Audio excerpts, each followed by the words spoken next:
नमस्कार मित्रों, मैं फूलचंद झाझड़िया अपने YouTube चैनल कानूनी नज़रिया पर आपका हार्दिक स्वागत करता हूं। आज कानूनी विषय पर चर्चा के क्रम में हम रिजर्वेशन के रूल्स के बारे में देखेंगे। आरक्षण की प्रक्रिया का क्या नियम है, इस संबंध में हम चर्चा करेंगे। देखिए, इस वीडियो में जो चर्चा हम करने जा रहे हैं उसमें इस बाबत कोई चर्चा नहीं है कि रिजर्वेशन होना चाहिए कि नहीं होना चाहिए, कितना होना चाहिए, किसका होना चाहिए, कितनी अवधि के लिए होना चाहिए। इन बातों पर हम चर्चा नहीं कर रहे हैं। किसी मिनिस्टर का बच्चों का होना चाहिए कि नहीं होना चाहिए, आईएएस आईपीएस के बच्चों का होना चाहिए कि नहीं होना चाहिए, जाति के आधार पर होना चाहिए कि आर्थिक आधार पर होना चाहिए, ये सब बातों पर कोई चर्चा हम नहीं कर रहे हैं। कई बार ऐसा सुनने में आता है कि रिजर्व क्लास के जो लोग हैं वो जनरल कैटेगरी के लोगों से अधिक मार्क्स ले आते हैं और फिर भी उनको रिजर्व कैटेगरी में डाल दिया जाता है।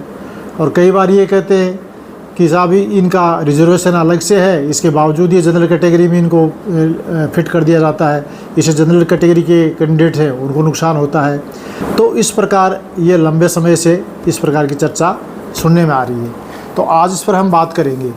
तो SC ST OBC ये जो उम्मीदवार हैं इस कैटेगरी के, वो किसी भी परीक्षा में बैठते हैं तो उस परीक्षा में उन उम्मीदवारों को उम्र में, अनुभव में, योग्यता में, लिखित परीक्षा के अवसरों की संख्या में या अन्य किसी भी क्षेत्र में किसी भी प्रकार की छूट देने के लिए कोई शिथिलता प्रदान करके कोई मानक तय किए गए हैं। तो ऐसी स्थिति में वह उम्मीदवार कितने भी अधिक अंक ले आएगा तब भी इस कैटेगरी का फ़ायदा लेकर परीक्षा में शामिल होने के कारण वह अपनी रिजर्वेशन की जो कैटेगरी है उसी में काउंट होगा, उसी में गणना में शामिल किया जाएगा। और यदि ऐसी किसी प्रकार की छूट या शिथिलता का लाभ प्राप्त नहीं किया है, न उम्र का, न अवसर का, न अनुभव का, न कोई मिनिमम मार्क्स का, किसी भी प्रकार की कोई भी छूट का उसने लाभ नहीं लिया है और वह सामान्य जो कैटेगरी के जो उम्मीदवार हैं, कैंडिडेट हैं, उसमें आखिरी कैंडिडेट से अधिक नंबर उसके हैं, तो उस जनरल लिस्ट में वो जाएगा, वहाँ उसकी गणना होगी, वहाँ वो काउंट किया जाएगा और जनरल लिस्ट का वह आखिरी आदमी बाहर हो जाएगा।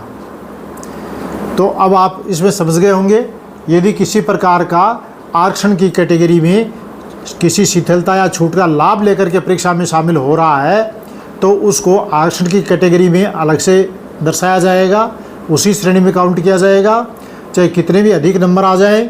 और यदि इस प्रकार की शिथिलता या छूट का लाभ लिए बिना उस कैटेगरी का व्यक्ति शामिल होता परीक्षा में और सामान्य कैटेगरी के व्यक्ति से अधिक अंक प्राप्त करता है तो वो जनरल कैटेगरी की लिस्ट के अंदर शामिल होगा।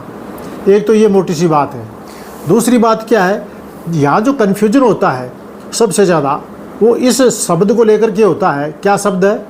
शब्द ये है जनरल और अनरिजर्व्ड, सामान्य और अनारक्षित।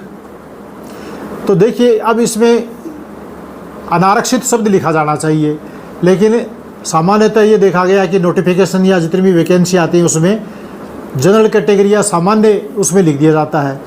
तो सामान्य का मतलब, सामान्य कैटेगरी के जो कैंडिडेट हैं वो ये समझते हैं कि ये 50% जो संख्या सामान्य कैटेगरी में दी है, ये हमारा सामान्य कैटेगरी वालों का 50% रिजर्वेशन है, इसमें SC ST OBC और किसी कैटेगरी का कोई भी व्यक्ति नहीं आ सकता।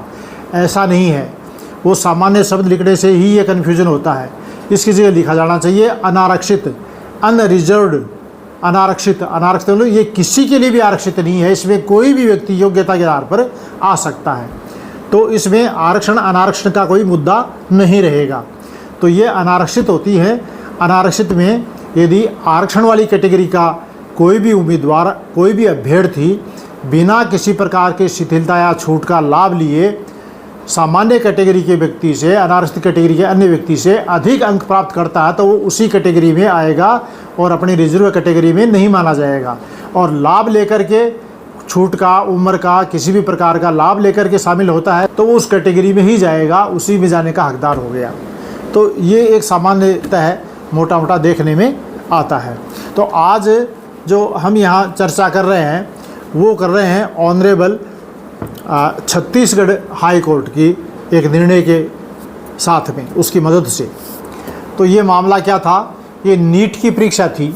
NEET national eligibility cum entrance test, राष्ट्रीय पात्रता सह प्रवेश परीक्षा NEET नीट। तो ये 2018 में हुई। तो नीट की परीक्षा में क्या होता है कि MBBS के एडमिशन भी इसी में से होते हैं और आयुर्वेद के भी इसी में होते हैं, BMS BHMS होम्योपैथी के इसी में होते हैं।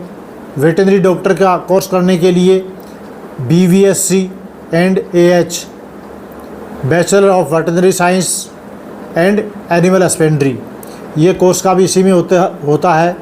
तो ये जो सारे कोर्स होते हैं वो नीट की परीक्षा के माध्यम से मेरिट बन करके उसमें से सिलेक्ट होते हैं और उसके बाद उस कोर्स में उनको एडमिशन दिया जाता है।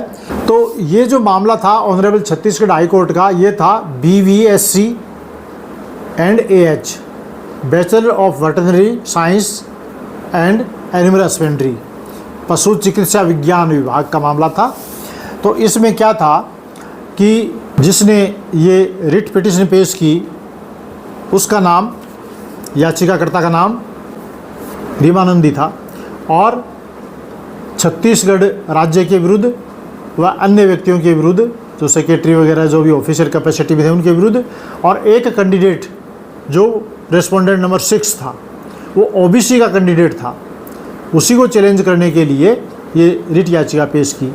तो वो OBC का कैंडिडेट जो रेस्पोंडेंट नंबर 6 है वो कैंडिडेट और ये याचिकाकर्ता रीमानंदी, ये दोनों ही असिस्टेंट वेटनरी फील्ड ऑफिसर के रूप में चिकित्सा विभाग में ही, पशु चिकित्सा विभाग में ही कार्यरत थे और इन्होंने पशु चिकित्सक डॉक्टर बनने के लिए ये नीट की एग्ज़ाम दी। अब ये जो प्रत्युत्तरदाता नंबर 6 जो OBC कैंडिडेट था, इसके सामान्य कैंडिडेट से और ये याचिकाकर्ता रीमानंदी, ये सामान्य कैटेगरी की थी, इनसे अधिक प्राप्तांक आए तो ये जनरल कैटेगरी में इसको काउंट किया गया और रीमानंदी बाहर हो गई क्योंकि इसके नंबर कम रह गए। तो रीमानंदी ने ये कह करके चैलेंज किया कि ये जो प्रत्युत्तरदाता नंबर 6 OBC कैंडिडेट है, इसको OBC वाली कैटेगरी में ही काउंट किया जाए, इसको जनरल लिस्ट से बाहर किया जाए और ये जो ही बाहर होगा जनरल लिस्ट से तो मेरा नंबर इस जनरल लिस्ट में आ जाएगा, तो इसमें मेरे को एडमिशन मिल जाएगा। ये मामला इसमें था। तो ऑनरेबल छत्तीसगढ़ हाई कोर्ट ने कहा कि क्या इसने कोई किसी प्रकार का लाभ प्राप्त किया है OBC कैटेगरी में होने का, तो उन्होंने कहा कि इसको उम्र में छूट दी गई थी। तो ये बात गलत साबित हुई क्योंकि ये जो उम्र में छूट दी गई थी ये केवल OBC कैंडिडेट को नहीं, सभी कैंडिडेट को दी गई थी, तो इसलिए इसमें तो कोई बात रही नहीं। अब और किसी प्रकार का इसने कोई कैटेगरी का लाभ लिया है तो इस पर ये परिणाम देखने में आया कि और किसी कैटेगरी का लाभ प्रत्युत्तरदाता 6 OBC कैंडिडेट ने नहीं लिया। तो ऑनरेबल हाई कोर्ट ने कहा कि जब किसी प्रकार का OBC कैटेगरी का उसने कोई लाभ नहीं लिया है, किसी भी श्रेणी में, आयु में, अनुभव में, योग्यता में, लिखित परीक्षा के अवसरों की संख्या में और किसी प्रकार की शिथिलता, छूट प्राप्त नहीं की और ये एक आम जनरल कैंडिडेट की भांति परीक्षा में शामिल होकर के और जनरल कैंडिडेट के जो मार्क्स आए हैं उससे अधिक इसके मार्क्स आए हैं, तो ऐसी स्थिति में ये जनरल कैटेगरी में ही काउंट होगा। OBC की लिस्ट जो आरक्षण की लिस्ट है उसमें काउंट नहीं होगा। और ये जो रीमानंदी ने याचिका पेश की थी, ऑनरेबल हाई कोर्ट ने इसको खारिज कर दिया। तो ये कौन सा मामला था?